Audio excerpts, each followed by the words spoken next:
Hey everybody, it's me, Super Funny, coming to you from the land of pure potential. And since I've been getting so many requests for this joke, and this is me redoing this channel yet again, because of bullies and whatnot that obviously don't have a sense of humor, it feels important to tell it again. So, the whole premise of this joke is most of us at one point in our life have wondered if things like Santa Claus and the Easter Bunny and fairies and things like that were real, and especially living in this day and age where people seem to have forgotten what's real and or what's really important, kind of makes me think of my friend back in the day who wanted to know if Santa Claus was real. You know, he had his suspicions, like we all do as kids, that Santa Claus was his dad.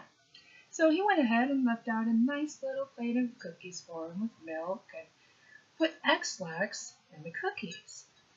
Needless to say, his dad was MIA for the whole next day, and I told him above and beyond that his dad was Santa Claus. So, I get to work with a lot of kids and elders, and they always have amazing opinions about what's going on in the world. And I've always been told if you want to know the truth of the situation, you ask a child or you ask an elder. Because a child is coming in without any kind of ego, and an elder is going out to a place that's got to be better than this, so they have absolutely no reason to stretch the truth.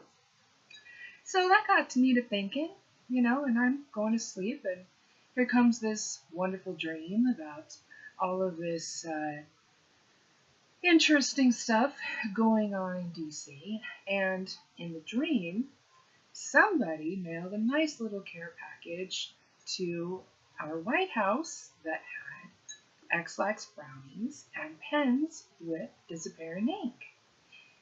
Needless to say, the people who are in charge of making not so nice policies were also in the bathroom for the whole next day. And because they were writing all of these not so nice policies in invisible ink, they didn't matter either. So the funny thing is, our bigwig in DC ends up stuck in the bathroom calling out for God bless the TP. So his head of admissions decides, he's asking for God bless the TP. That must mean that it's time to make peace with the Native Americans. So he writes his own little proclamation and carries it to the chiefs of all the honorable nations, and it's done. A couple hours later, that bigwig was still in the bathroom, and he was crying for Jesus Christ. And since we all know that Jesus Christ came from the Middle East, his advisor figured, well, maybe that's his way of saying that it's time for us to apologize and make peace with the Middle East.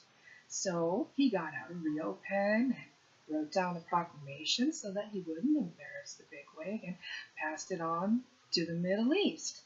So we now had peace among the natives and peace among the Middle East. Well, the last thing that happened was that poor bigwig was in so much discomfort that he started calling for his mama. And since we all know that he comes from honorable ancestors that just happen to be immigrants too, the advisor figured it was his way of coming back into his heart and apologizing to all the women that he disrespected and all the immigrants that he had disrespected and making peace with all of that. So he got out his pen that didn't have any disappearing ink, and he wrote a proclamation apologizing to all the women and all the immigrants and all the families and all the children. And by the time that bigwig came out of the bathroom, he wasn't full of crap anymore, and he had been so humbled that the only thing that he was thinking about was spending the remainder of his days getting healthy, honoring his family, and doing the real job that he was put here to do, so that somebody could step up in his place that genuinely cared about Mother Earth and all her children, and we all lived happily ever after. See you soon.